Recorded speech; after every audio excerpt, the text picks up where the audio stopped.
Hello and welcome to an exclusive hour-long programme with me, Alex Belfield, talking to a legend from Liverpool who's an international star. She's a British author, she's a screenwriter, she's a former actress, and she's joining us on the programme. Lynda La Plante, how are you? Terrific, thank you. You do it every time. You get to us, you know how to press our buttons, you write in a certain way that drives us insane because we're never a step ahead of you. How do you manage that? Aha, well, you know, The thing is that puzzle, you know, people think, oh, do you go home in the darkness? Do you carry all these murders with you? No, the puzzle is what keeps me awake. Because to me, if you pick up a book and in the first chapter, you know what's going to happen, why bother? So part of the game of writing a crime novel is to keep the reader guessing. Sometimes it can work against the writer, I can tell you, because I have backed myself into a few corners and thought, oh my God, now where do I go? So, but that's what it's all about. It's a difficult balance, though, isn't it? Because we've got to kind of think we know, but we don't really know. Yes, I always remember my agent. He said, are you going to watch Prime Suspect at home by yourself? And I said, yes, I am. This was the first one out. And he said, I'll come watch it with you. Now, my agent is the one that's supposed to have sold the show, read the script, knows it inside out. And we're watching it, and he leans over to me and he said, I think I've got who it is. I think it's the guy in the elevator who had nothing to do with anything. He was an extra. And it's like, you know, and I looked at him, it was so wonderful, but you know, it applies to books as well as to TV. And the lesson to that story is the agent's the one who takes the money, doesn't read the scripts. I know. You can imagine him saying, oh, it's a wonderful script, you'll have to take it. And I suppose with what you do, it is in the writing. As great as those productions are, and Prime Suspect is one of the best, if not the best, it's got to be down to the writing, hasn't it, to make it a great programme? Truthfully, in the end, yes, it's the writing and in the characters of utmost importance, obviously. And the casting, by casting somebody as brilliant as Helen Mirren, it took it to a different level. And then we had a very good director, Chris Manor, who took it up another level. And what's exciting is I'm just working with him on an adaptation of one of my books. And so it's the first time we've been joined since Prime Suspect. If it's okay with you, I want to go through your life and find out how you're here today. An international star, you've got your own production company, and you write books that people buy because it's a brand now, isn't it? You see Lynda La Plante and you know that you can write, so you take it on holiday with you.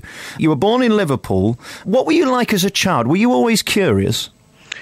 Yes, but I was always, you know, I did suffer from dyslexia, and so I used to make up stories. I can remember at school, I was quite naughty, and I can remember overhearing my father talking to my mother, and he said, well, she won't get a thing, will she? This is GCSEs. I think it's embarrassing putting her through, and I thought, who's he talking about? He's talking about me. And so I became this obsessive thing, like geography. I couldn't tell you where the British Isles were. I remember putting a flag on the Italian boot. That's how, I mean, I was so off. And I don't know, it just kind of really infuriated me. And my breakthrough at school came from a speech teacher, and her name was Dawn McCormick. And I think I fell in love with her, actually. I'd never seen such glamour. Even down to the slight lipstick mark on her slight buck teeth. I just loved her. And she was very flamboyant, which I'd never, ever come across. And she was extraordinarily attractive woman who had been an actress. And we all read poetry to her. And she'd go, very boring, very, very, very boring. Next. And I just wanted this woman to say good. And one day she said to me, have you ever thought of going to drama school? And I said, no. She said, there's a very good drama school called RADA. So I went home and I said to my father, I want to go to RADA. He said, what is it, a pub? What I'm sort of skipping is that the most fortunate thing with me is that I had this extraordinary confidence. Whether one can say I was a confident child because I came from a very loving family, I don't know, but I did have this strange confidence, and had no notion of the Royal Academy of Dramatic Art, what it stood for. Off I went to audition. If you'd actually sat me down and said, listen, this audition, you've got 2,000, 3,000, all auditioning for 15 places at the Royal Academy. You don't stand a hope. I might have been a bit nervous, but no, I'm there. Hello! Couldn't care less. No, did my Joan of Arc do it? And an actor called George Layton, who was also auditioning at the same time, remembers me. He was standing in the wings. And there was this rather short person who said, do you mind if I take my skirt off? Because I'm doing Joan of Arc. And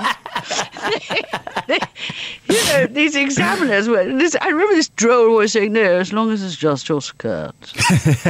Going back to something you just told us about the dyslexia, in those days, do you think they thought you were thick because you were dyslexic, opposed to actually having a problem that they could help you with? Totally. I mean, I was stupid. And I'd learned very early on to hide it.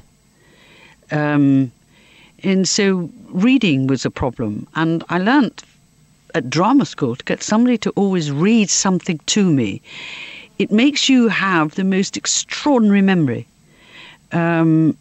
because you're covering all the time. Dyslexia is a very strange... you can't say it's an illness or it's a state or whatever it is. But sometimes it doesn't just come in the written word. You just can't read it. You have a memory blank. So you can be writing, and you can be writing something like, he was a very successful person. And you get, so you can't see an S. Is it a shush? It's gone. And that, when you suddenly have to stop, if you get embarrassed or hard, the moment you learn that it really doesn't matter that you can't spell something correctly, it doesn't matter if it comes out back to front. As soon as the humiliation of it's gone, you come through. It starts to say, well, does it really matter? And whereas nobody, I thought I was the only person that had this problem. And not long ago, I was asked to go to the dyslexic ball. They had a big dinner at the Grosvenor Hotel. And I found it so moving, because the realization of so many people with the same problem as I had. But now, whereas I thought I was alone, you're not alone anymore. You know, it's common in classroom to say this child has a problem. We'll give them special training.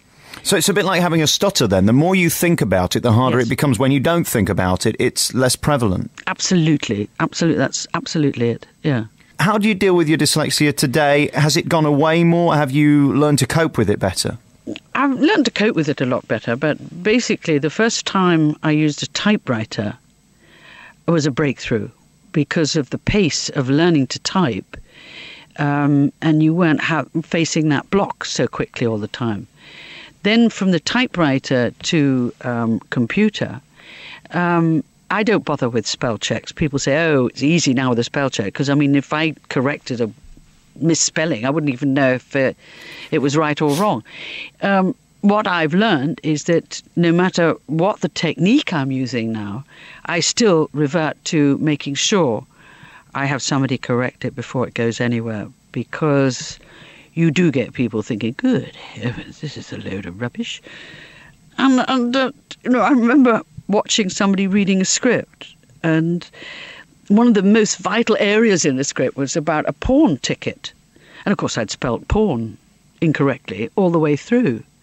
And they were laughing, and I said, what are you laughing at? And they said, Lynda, how do you spell pawn ticket? And I said, and you feel that awful anxiety and that hot flush. And you know, I thought, this can never happen again, because they weren't reading my script. They were reading my mistakes, my misspellings. And you can say, a lot of people say, well, it's all right for her. You can afford to pay somebody to do it. fact, you can rope in friends if you haven't got anybody. Rope in friends. Say, would you just read this, check it through? I'm awful at spelling, and my producers laugh at me sometimes, and I say, hello, I work on the radio, it doesn't matter. Yeah. Ultimately, it's about the creative writing. It's not about whether you can spell it. It doesn't make any difference. Sometimes, when I was an actress, it got to be quite problematic. And I remember I was doing a show, I was a background, they used to call them shaners, where you sing in a group. And we were rehearsing, and it was an old-time music hall. And the song was, I know the Emperor of Japan, I've met the King of Spain, I do declare. And then through this archway came the star, and she had to belt out, in fact, I know every public house, from Marble Arch to Leicester Square. And every night she had an echo, which was the fourth chorus girl on the right. I could not stop my voice every night. And she used to say to me, what is the matter with you? And I stood there and said, I'm sorry, I don't know. I could not stop the brain from joining in. Bring out an album. I'd love to hear you sing. You'd be number one within a heartbeat. How is that then when a girl goes from Liverpool to RADA? How were you accepted by the toffee-nosed lot who felt they ought to be there and had a right to be there? I found the jump from, the little school I was at and being in a very tight-fit family to living in London with terrible clothes. My mother had cut down stuff. God, I looked like awful. And, RADA is a very cosmopolitan academy because there were French students, there were Swedish students, there were German, American. A lot of them are so much older than me. And I just died there. I hated it. I remember saying to one teacher, I think, she said, no, dear, we had enough of your thinking last term. And it was the first time, the visual thing about my physicality came into being because, I thought I was beautiful. And then you hear this director describing you as rather squat, plain looking, will do very well with maids. And so the thought of Desdemona was out the window. And also, as a student there, you are up against the most beautiful young Swedish girl who, is there, hello, I don't want to play that part anymore. You can't from Liverpool say, well, I'll play it. I'll play Desdemona for you. And so RADA was really traumatic for me, and also I was one of the very few students ever to be kept down in my first term. Most students make it to the second before they're either kicked out, but to be kept down. It was Ian McShane's fault. Was it really? Do you know who Ian McShane is? Yes. Tell us the story. What happened with him? Well, he came to me and he said, do you know something? I know where they keep these tickets, and when you had to be in there by 9, and you put a kind of star against your name. And then they took this star board away and put another board up, which was a black card. Yes. And you just had to put a black card by your name. And McShane says to me, I know where they keep the stars. We can casually walk up Goodge Street. He did, there's no hustle at all. I said, oh, all right. So these star cards were kept in a cupboard in the reception area. And he goes, give me a foot, lean over the door. And it wasn't a real, it was just like a corner where they'd put this door. Well, I am on top of this door trying to pick up these 2 stars. And I'm balanced on him when he walks away because the principal is apart. And all I remember is this voice say, what do you think you're doing? And, caught on top of this door, I don't know. I don't know what I'm doing. Do you think you had too much of a big personality in those days for them to deal with? Because to be a great actress, you actually have to be incredibly disciplined, keep your mouth shut and do exactly what they say. There's no free thinking, is there? Absolutely. That's why I think I did so badly at RADA. And then I used to get hysterical. you're opposite somebody. I could never kiss anybody. Every time they said, you're now Juliet and here is your Romeo, you see each other across the room, move to one another. Oh, gosh, he's got green teeth. And was it the seriousness of RADA that just was pointless for you? You were too fun, you were too clever, you were too creative, and you'd got your own agenda. And in those places, you really can't have one. Yeah, and it was also, the youth. I was too young. I was by far too young. I mean, I had no idea about sex, anything. I was, they used to say, oh, she's going back to a virgin couch. Because I was so shocked by everything. And I was terribly naive. And I really went into quite a decline. The bubbly personality was knocked out of me. And I just found it very depressing. And when you train at RADA to have in your finals a performance, and when you're in the Vanbrugh Theatre, it is dependent what part you're cast at in the final productions to get an agent, to get noticed, because it's virtually saying you're starring in the West End of London and you have an invited audience. And what about 60s Liverpool when you turn to your dad and say, I want to be an actress? He's a salesman. How did he react to you? Because that's not a proper job, is it, really? Oh, he didn't mind at all. You do what you want. He couldn't care less. No, I don't mind. No.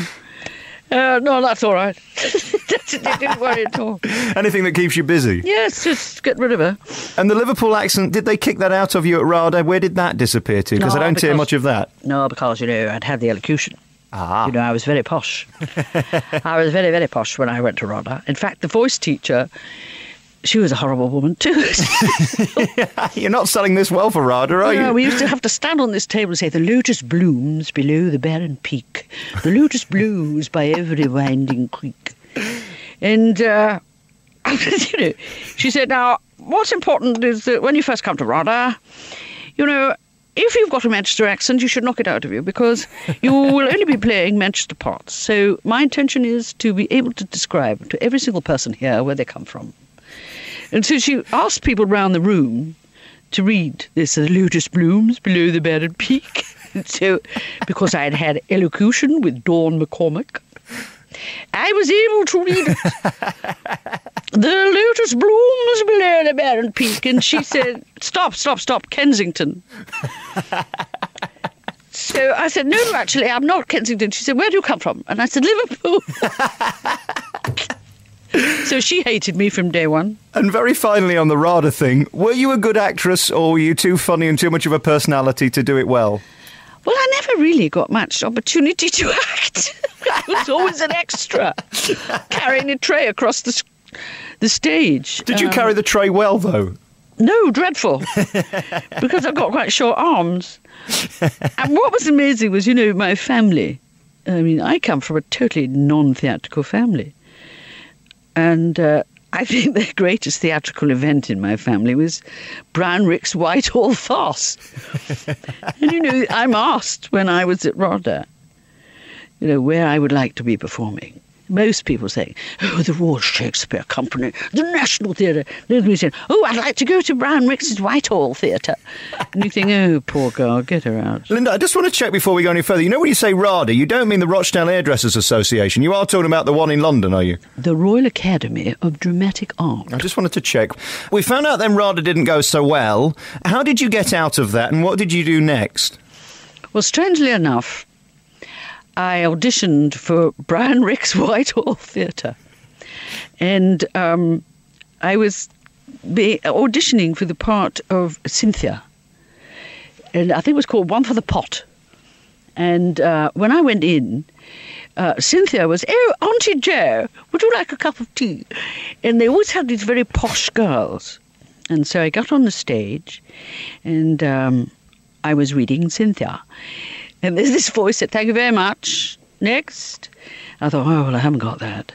So I went off the stage and then got lost underneath the stage. And I could hear all these other Cynthias, hello, above. And it got worse and worse as they must have been able to hear this kind of thumping and banging from under the stage, which was me in inky darkness.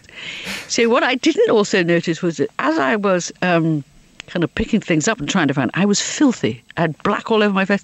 So I go right the way under the stage, all the way up the other side, and burst onto the stage saying, "I'm terribly sorry, Mr. Ricks." I've lost the accent. I've gone back to Liverpool. "I'm sorry, Mr. Ricks, but I've been lost underneath the stage." And he said, "Have you come to read for the maid?" And I said, "Yes." And I got the maid. You took your cue. Yeah, I got the maid, and I was there in the West End for ages, earning, mega bucks for those days. And I went on tour. And what was showbiz like in those days? How hedonistic was it for you at that point? Oh, well, you can tell from talking to me, I do nothing but laugh.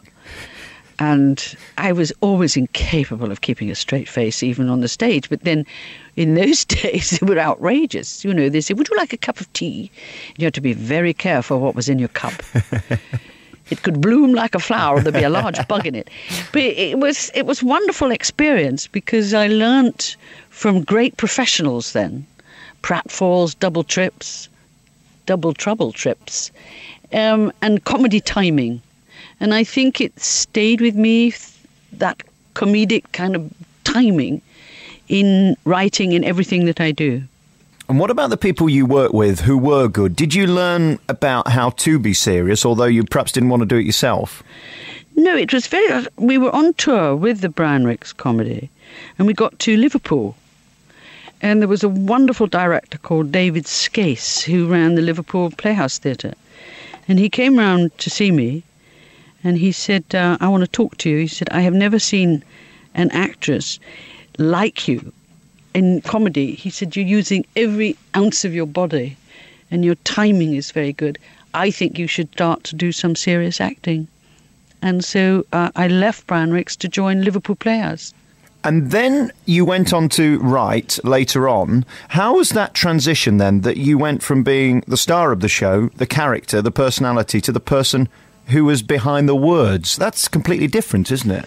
Well, yeah, I'll tell you what happens is that if you can't become a kind of big fish in a small pond, so starring in repertory theatre around the country, you're playing Hedda Gabler one week, you can even do Desdemona, and then you get to London, the hotspot, and you go for an audition, they say, "Well, what have you been doing?"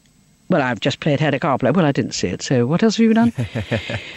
And, it got that nobody'd seen, 8 years of work.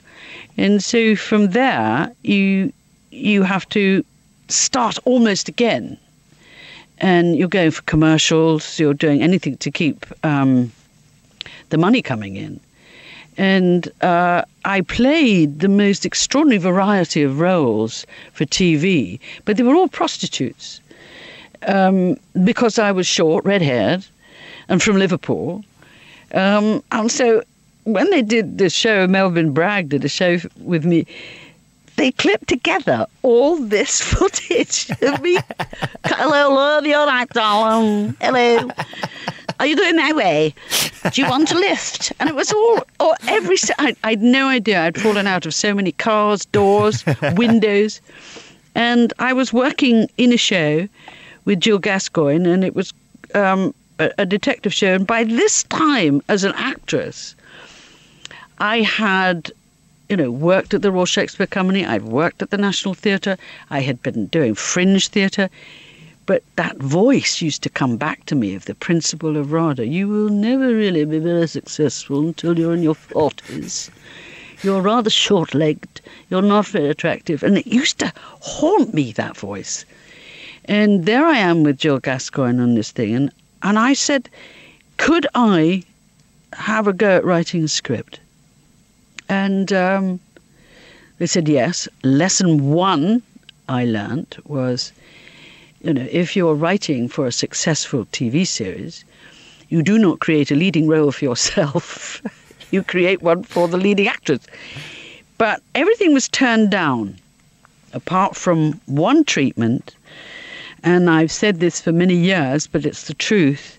Across one treatment, 2-page document about a storyline, was "This is brilliant. And it was called The Widows. Just very funny, do you think those words that the lady from RADA said about you being ugly and too boisterous and all of that stuck with you to the point where it did destroy your confidence, or did you always just think, pfft, to her? No, I think you hit on it. You know, in some ways, there was always that doubt that I could be successful in films or even TV. I constantly reverted back to going to work in the theatre because it did chip my confidence. You know, from being this extraordinarily confident little girl to someone that was very, very aware of how she looked. And again, maybe it's from that time with the Whitehall, the old farceurs, always laughing. I tell you, there was a major breakthrough actually in my mind when I was doing Old Time Music Hall. And there I'd been at the National, Stratford, I'd done virtually every Shakespearean role you could think of. And I was doing old-time musical, stand-up comedy. And I thought, you know something, I'm in the wrong era. That's where I would have been. You know, your Vesta Tillys or your Mary Lloyd. That's where I belonged. And it was odd that I realised that, you know, no, I'm not film material, I'm not TV material. Mary Lloyd. So you had to find something else? Yeah. You see, I also found it so easy. I found acting easy. I found slipping into another character's or another persona's shoes very easy. And sometimes, you know, I'd be working with these actors and they'd be going, and I'm thinking, what on earth do they think they're doing? So is it RADA's job then to make acting more difficult? Because without that, they haven't got a job. If you make it look so easy and without training can do it, they're redundant, aren't they? Yes, but you've also got other people who think you're, you know, should be working harder to get the performance. You know, but I used to get them so quickly. It was simple to me. Accents were easier. They were like music. And it was just, I think, I don't know, I just didn't seem to have the in-depth seriousness required for a thespian. Everything was a hoot to me. I spent more time in tears of laughter. I was always laughing, incapable of keeping my face straight. And then I started writing. Which is a solitary occupation, isn't it? It's not social and it's not fun, and I can't imagine there's many laughs because you're by yourself. Is that the case with you, or do you try and do it in a cafe where you've got people around you? No, totally alone. I can't bear to have anybody near me. I can lose myself in 12, 14 hours. It's extraordinary. I love it to such an extent, the freedom. And I encourage so many young writers, and it's mostly saying, just enjoy it. But again, the confidence level, the writer himself will often really hurt his own confidence because he'll get to chapter 1, I think I better reread this, reads it and thinks it's terrible. And then the mistake, they show it to their friends or their mother. And, you know, don't, keep going. Do you hear a script in your head? Do you hear the real dialogue between the characters? How does it come to you to get onto the page? Talking. They talk to me. I've always got the face of the character.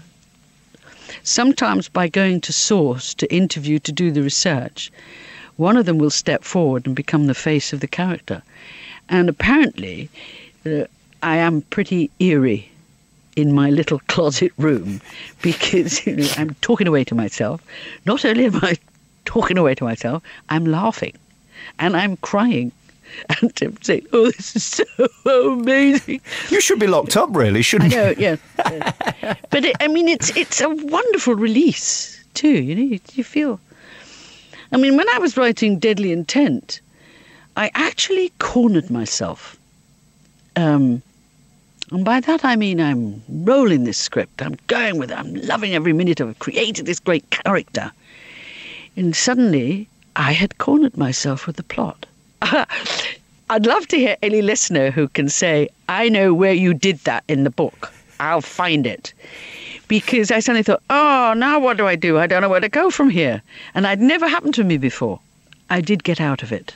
But if I tell you how I got out of it, it'll ruin the book. Well, don't do that. Don't do that. I want to talk to you about Prime Suspect, because that's the thing probably most listeners will know you most for in recent years. Help me with DCI Jane Tennyson. She was very sexy and alluring. That must have been deliberate, because I notice your new character isn't as sexy and I don't find her as alluring. Because I had a prototype for Jane Tennyson. And the fact is that when I was researching for the show, I had a real DCI, a Detective Chief Inspector, and her name was Jackie Moulton, and she was from Lancashire. And she used to say to me, well, have you been in an autopsy? If you haven't, come on, Chuck, you better have a look. Come on, Doc. And she took me everywhere, and she said, you know, they never get it right. She had me watching everything, meeting as many people as possible that were connected to an investigation. And I was saturated with her. Very, very tough, very strong character. And when I started to write it, she got the script and would give me notes like, rubbish. Oh, terrible, terrible. And so I allowed myself to be guided totally by her. But when it came to casting, what was imperative to me was that they cast someone of the right age. You know, you can't get to the rank of a DCI and be 22 years old and blonde and gorgeous and, hello, I'm a DCI. It doesn't work that way. And my policewoman came from the street. She'd been in uniform, she'd worked her way up, and all of this was guided by Jackie. And so Helen Mirren was very well known to somebody like myself who was, you know, in the industry. But to the man in the street, nobody really knew who Helen Mirren was. But she was a great Shakespearean actress. She had great strength to her. And she was my first choice. And she has a rare quality. Helen Mirren is a very sexy woman. But so to say, you know, there she is in her 40s, still very, very sexy. Men fall over backwards for Helen Mirren. They always have done since she was a very young actress. And to put her into the character of Jane Tennyson was a stunning piece of luck, because she managed to not only have the sensuality of the character, but she also had the truth and the reality of her. You believed her. And that was utmost in my mind. So what I'm interested in the new girl is saying, how do you get to the point of DCI Tennyson? How do you go from 25, young, very young, educated, by far more educated than Tennyson, comes from university, she's a pen pusher. But can't you see how clever that is in what you've done? That you make the older character sexy, yet you haven't made the younger character, the 26-year-old, which you would naturally presume would be sexier. Yeah. She isn't. She's getting there, though. I think she's, by the end of Deadly Intent, something is happening to her, and it's not all that good, I don't think, but something is turning her. She's growing up. And I think her sexuality and sensuality will become very obvious. And in fact, I have to tell you, the girl playing Anna Travis in the first book of the series, Above Suspicion, is played by an actress called Kelly Riley. And I think she's sex on legs. So does the director. Just want to ask you about your interest in the police and crime and murder. When did that happen? At what point did you think this is what people are going to be interested in? Because let's face it, it's a bit like a car crash. You cannot not look. There's something incredibly fascinating about it. It's the truth, because also, you know, it is fascinating. And everybody is a detective. Everybody likes to think that they know exactly what happened. And they can spot the criminal or the suspect. And, you know, crime writing is that puzzle, that game. You say to the reader, come in. I will have you on the end of a string for a very long time. And I can see if I can beat you. And that game part of it, It's very difficult on TV because you want to say, seen it, heard it, looked at it. It's all rather boring. So you have to keep on turning a little notch and say, turn it up a notch, up a notch. Can you spot who is the prime suspect? And that's what it's all about. So sometimes people say to me, how can you bear to take the darkness, home with it? It's not. It's the puzzle. The game commences. I can keep you interested. See, when you actually hear them say, it's a page turner, you succeeded in what you've attempted to do. I don't go into the killer's mind. I don't want to go there. Frank Sinatra said in his last years that he worried he wouldn't sound like Frank Sinatra when he appeared on stage. Do you worry that one day you'll pick up the pen and suddenly nothing comes through and you won't be the creative genius that you have been so far? How do you cope with that? It might be a relief, actually. And I'm being honest. It's because I love it so much, and I've been very fortunate to date to have... I think it's quite important, too, that people have a room where they write, or a space where they write, that they can leave it kind of open, your computer on, your work on. And so any hour I've got free, I go straight into that room and I sit there and I can pick it up. The day that I can't is the day I say, close the computer, finish, it's over. So when that comes, it may be with relief because, I do spend many hours tied to a computer. I can't thank you enough for this insight into your life. It's been a really entertaining hour, and thank you very much for talking to me. I appreciate it. Deadly Intent by Lynda La Plante is out in hardback now. Thank you for coming on the programme. Congratulations on your success, and keep doing what you're doing, because people just love you and your work, and there ain't many people in this business now that you can say that about. I really appreciate that. Lovely to talk to you, Lynda La Plante. Bye-bye.